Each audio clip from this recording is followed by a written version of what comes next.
This approach that we have been developing and discussing is extremely relevant in the area of education as well. A rabbi, shared with me the following story that he experienced. Parents came to see him about their child. But before I tell you this story, I want to tell you an anecdote.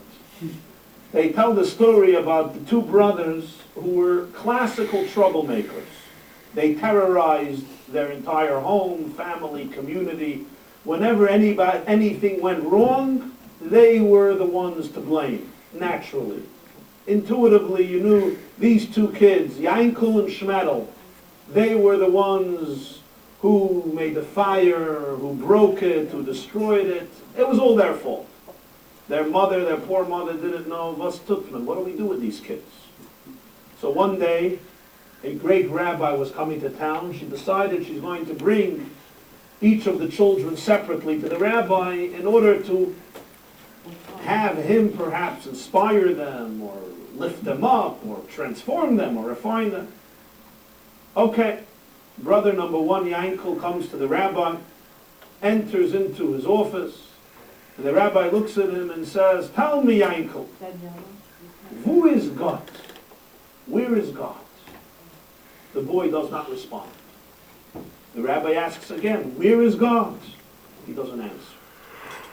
A third time, a fourth time, "Where is God? Tell me where God is."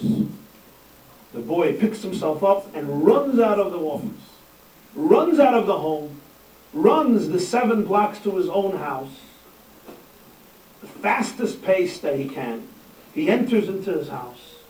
He comes to his brother's room. He locks the door. He's completely out of breath. And he says, "My brother Shmuel, you won't believe what happened now. God is missing, and they think that we did it." So this rabbi tells me about parents who come to see him because of problems they're having with their child.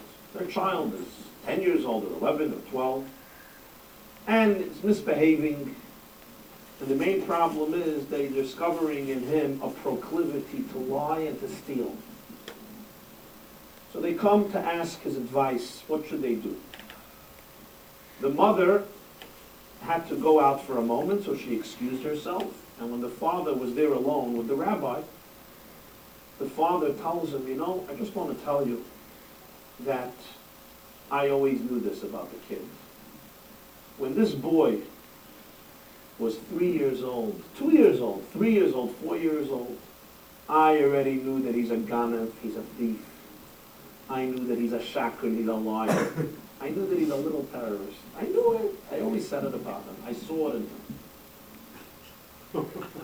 The rabbi, looking at him, and the father says, "I didn't want to say it in front of my wife to aggravate her, but this is the truth. I knew this from day one." The rabbi responded to him very wisely. He said, "You know, I then really don't understand why you're so disappointed. You're sitting here, you're crying to me. Why are you disappointed? Your son lived up to your expectations impeccably. You expected this from him. This is what became. It is a true observation because what we see in our children is what ultimately they can see in themselves. And what we see in our students is what they can see in themselves.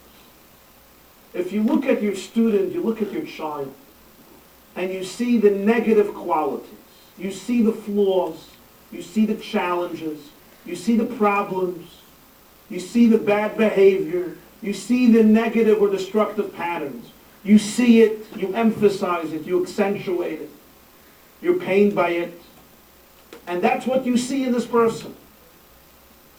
Often, chances are that they will live up to those expectations.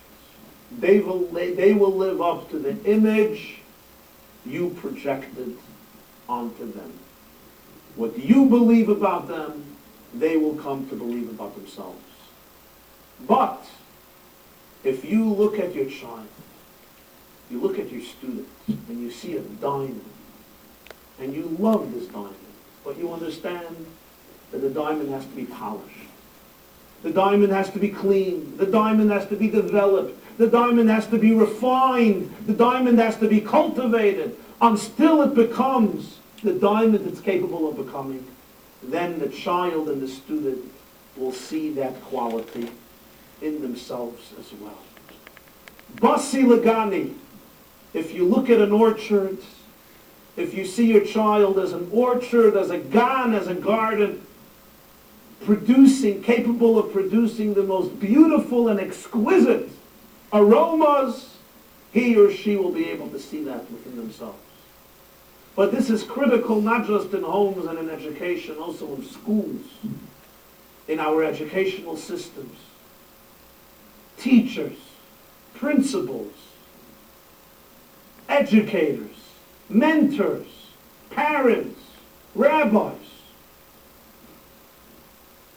must be able to look at their children, to look at the students, and to see diamonds.